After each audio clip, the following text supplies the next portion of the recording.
Hello guys, welcome back to another video. আপনারা দেখছেন সোহেল পিগল লাভার। রাজ ভাইয়ের বাড়িতে চলে এসেছি। রাজ ভাই, আপনি একটা কবুতর দেখাবেন বলছিলেন। হ্যাঁ, দেখাবো। ও, সেই করবেন তো? হ্যাঁ হ্যাঁ, ঠিক আছে, আসি। এটাতে আছে? হ্যাঁ।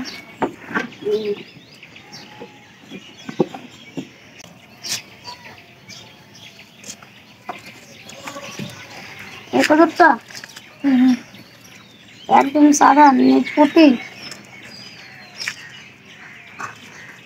ঠান্ডা লেগে আছে মনে হয়, তো উঠে গেছে। ও, একবার উড়ান দেখে পারবে এখন? হ্যাঁ, দেখে পারবো। ও, একবার উড়ান তো, তেল মারে তো, মুখ মারো।